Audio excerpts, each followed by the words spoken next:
Normally अगर अपने को नीट में एक अच्छी रैंक लानी है तो माना जाता है कि भाई केमिस्ट्री में आपके 140 प्लस एटलीस्ट होने ही चाहिए। तो स्टूडेंट को क्या करना चाहिए ताकि वो 140 प्लस 150 प्लस केमिस्ट्री के अंदर सिक्योर कर सके? सर इसमें मैं पार्ट वाइज बात करूँगी। सबसे पहले फ़िज़िकल में एज आई ऑलरेडी मैंशनड कि उसमें एनसीईआरटी स्किपेबल है, वो तुम छोड़ सकते हो। बाकी फ़िज़िकल में प्रैक्टिस वाले क्वेश्चन है वो जेईई में कॉन्सेप्चुअली ज़्यादा डीप में जाते हैं, बट नीट में सुपरफिशियल होते हैं, वो बिल्कुल फॉर्मूला बेस्ड होते हैं। तो फिज़िकल में जितनी तुम प्रैक्टिस करोगे लाइक योर कोचिंग के मॉड्यूल्स या फिर टेस्ट पेपर, तो क्वेश्चन का पैटर्न सेम रहेगा, बस वो न्यूमेरिकल वैल्यू चेंज करके दे देगा।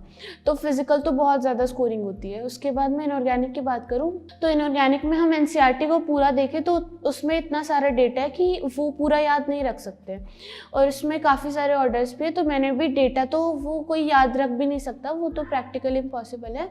उसमें मैंने ऑर्डर्स याद कर लिए थे कि या फिर ग्राफ बना के देख लिए थे कि इसका जैसे जो 3D है उसमें आयनाइजेशन एनर्जी का ऑर्डर क्या है, या फिर ऐसे करके मैंने याद कर लिए थे। बट उसमें इनऑर्गेनिक में तुम्हें सबसे पहले टेक्स्ट पे ज़्यादा फोकस करना है, एंड जब तुम्हें लगता है कि तुम्हारा टेक्स्ट काफ़ी स्ट्रॉन्ग हो गया तो फिर तुम्हें टेबल्स वगैरह रेफ़र करनी चाहिए।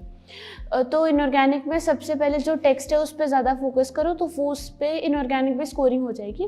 और जैसे ऑर्गेनिक की मैं बात करूँ तो ऑर्गेनिक में जो नेम रिएक्शंस है जो एनसीईआरटी में ऑलरेडी मेंशन्ड है उस पर उनको ज़्यादा बार याद करना चाहिए, और ऑर्गेनिक में भी तुम प्रैक्टिस करते जाओगे तो ऑर्गेनिक भी काफ़ी स्कोरिंग हो जाएगी। जैसे इनऑर्गेनिक में मैं नॉर्मली बात करूँ, ये मेरी बात से बहुत सारे स्टूडेंट्स एग्री भी करेंगे। जैसे ऑर्गेनिक में हम पढ़ाते हैं नेमिंग, मतलब आईपैक नेमिंग, आइसोमेरिज्म, जीओसी, वहाँ तक बच्चा मस्त रहता है, उसको सब समझ में आता है मतलब, और उसको लगता है यही ऑर्गेनिक है। ऐसे ही अगर मैं इनऑर्गेनिक में बात करूँ तो जैसे पीरियोडिक टेबल हो गई, केमिकल बॉन्डिंग हो गई, कोऑर्डिनेशन केमिस्ट्री हो गई, तो वहाँ तक बच्चा कंफर्टेबल रहता है। लाइक जो लास्ट वाले पार्ट है, पर्टिकुलरली जो ब्लॉक वाला पार्ट है, मेटलर्जी है, वहाँ पर टीचर्स भी कम टाइम होने की वजह से या उस पार्ट को इतना अच्छे से डिलीवर नहीं कर पाते हैं। तो ये वाला जो पार्ट है इसको आपने कैसे हैंडल किया? सर जो शुरू वाला पार्ट आपने मेंशन किया पीरियोडिक टेबल वगैरह, वो शुरू के जो चैप्टर्स है वो कॉन्सेप्चुअल है, वो बच्चे को समझ आते हैं तो बच्चा खुश हो जाता है कि समझ आ गया। बट जैसे लास्ट वाला जो ब्लॉक्स वाला पार्ट है स्पेसिफिकली, उसमें याद करने वाला पार्ट ज़्यादा है। तो उसमें जितनी बार तुम मल्टीपल रीडिंग्स लगाओगे, जितनी बार तुम चीज़ों को रिवाइज करोगे, वो चीज़ें तुम्हारे दिमाग पे इम्प्रिंट होती जाएंगी।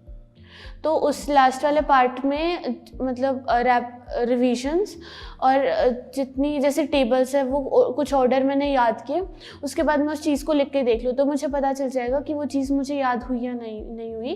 तो उसमें जितनी बार रिवाइज करते जाएंगे वो चीज़ स्ट्रॉन्ग होती जाएगी। मतलब बच्चे को इन वाले पार्ट पर भी फोकस करना चाहिए। यहाँ से भी क्वेश्चंस बनते रहते हैं। Yes sir. ओके, तो काफ़ी अपनी जो है स्टडी रिलेटेड बातें हो गई हैं। अब अपन थोड़ा सा एक फन राउंड यहाँ पर करते हैं।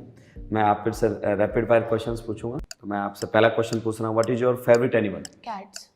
Okay, what you prefer sunny और cloudy days? Sunny. What do you prefer write with pen और pencil? Pencil. Okay, are you a morning person और इवनिंग? Evening person.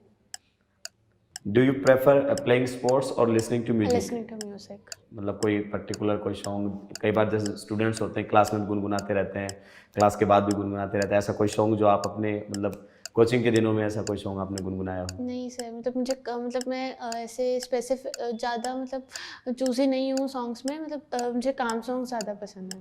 ओके, तो Tanishka thank you very much, आपने इतना time हमें दिया और जो हमारे व्यूवर्स हैं उनके लिए इतनी आपने हेल्पफुल बातें की। तो हमारी टीम की तरफ से आपके लिए एक बहुत ही छोटा सा गिफ्ट हैम्पर है, मैं चाहूँगा कि आप इसको एक्सेप्ट करें। Thank you sir. तो तनिष्का, आपको कुछ स्पेशल मैसेज देना चाहेंगे नीट 2023 के जो एस्पिरेंट्स हैं उनके लिए? सर अभी जो लास्ट का टाइम है दैट इज़ मोस्ट इम्पॉर्टेंट। तो इसमें तुम्हें डिस्ट्रैक्ट नहीं होना, मतलब काफ़ी चीज़ें होती है जो एंड में तुम्हें परेशान करने लगती है, but we should ignore those. तो इससे मतलब उन चीज़ों से हटके तुम्हें अपनी प्रिपरेशन पे फोकस करना है, और अभी लास्ट टाइम में you should trust your teachers, उनको फॉलो करो, जो वो चीज़ें बोल रहे हैं तुम्हें करने को बोल रहे हैं उन चीज़ों को करते रहो। और एक लास्ट में जो चीज़ें काफ़ी लोगों के साथ आती है कि स्ट्रेस होने लगता है, तो वो नॉर्मल चीज़ है, वो सबके साथ होता है। तो वो तुम्हें शुरू में जब तुम फर्स्ट टाइम पूरा रिवीजन करोगे उस टाइम परेशान करेगा, बट ग्रेजुअली वो चीज़ डिसअपीयर होती जाएगी। तो जितना तुम मैक्सिमम दे सकते हो अपनी नीट प्रिपरेशन को, अपने 100% एफर्ट्स के साथ वो चीज़ करते रहो, रिजल्ट डेफिनेटली अच्छा ही आएगा। Thank you Tanishka for this beautiful message and thank you for the viewers.